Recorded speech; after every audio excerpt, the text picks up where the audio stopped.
نبی پاک صلی اللہ علیہ وسلم مثال دیتے ہیں، فرمایا ایک آدمی صحرا میں جا رہا، صحابہ سے حضور خطاب کر رہے ہیں، فرمایا ایک آدمی صحرا میں جا رہا تھا، اس نے اپنی اونٹنی پہ کھانا پانی پیسے ہر چیز رکھی ہوئی تھی، صحرا تھا بہت بڑا، درمیان صحرا کے گیا تو تھوڑا سا سستانے کے لیے آرام کرنے کے لیے اونٹنی سے نیچے اترا۔ اب اس نے اونٹنی کی لگام اونٹنی کی نکیل اپنے سرہانے کے نیچے رکھی، ہاتھ کے ساتھ پکڑی اور سو گیا۔ تھوڑی ہی دیر کے بعد جب اس کی آنکھ کھلی تو دیکھا اونٹنی غائب ہے۔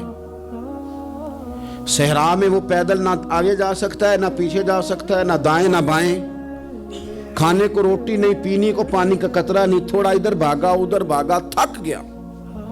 کریم محبوب فرماتے ہیں وہ پوری طرح نڈھال ہو گیا اور مایوس ہو گیا، معاذ اللہ، مایوس ہو کے دوبارہ اسی جگہ آ کے لیٹ گیا جہاں پہلے لیٹا تھا، انتظار کرنے لگا کہ اب موت ہی آئے گی، آخری وقت ہے، اب نہ میں پیدل یہ صحرا کراس کر سکتا ہوں، نہ پیچھے جا سکتا ہوں، نہ کھانا ہے نہ پانی ہے، سوائے موت کے کوئی سہارا نہیں۔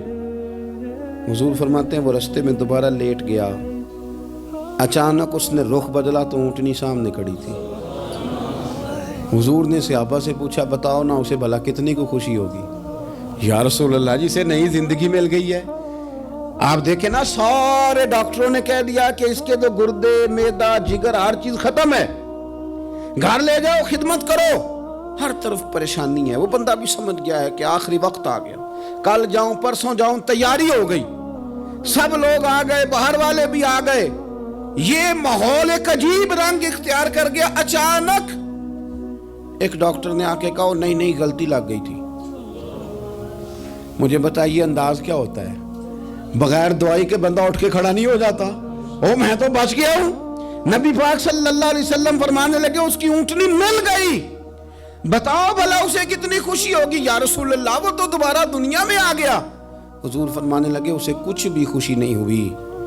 جب کوئی رب کا گناہگار بندہ آ کے توبہ کرتا ہے، رب کو اس سے کئی گنا زیادہ خوشی ہوتی ہے۔ میرا بندہ آ گیا ہے، میرا بندہ آ گیا ہے، میرے گھر آ گیا۔ اس نے آنسو بہائے ہیں، اس نے کہا اللہ میں تیرا ہی ہوں، تیرا ہی رزق کھاتا ہوں، تیری ہی زمین پہ رہتا ہوں، تیرے نام سے میری سانسیں چلتی ہیں۔ وہ آ گیا۔ فرمایا اس اونٹنی والے سے زیادہ رب کو خوشی ہوتی ہے جب گناہگار آ کے توبہ کرتا ہے۔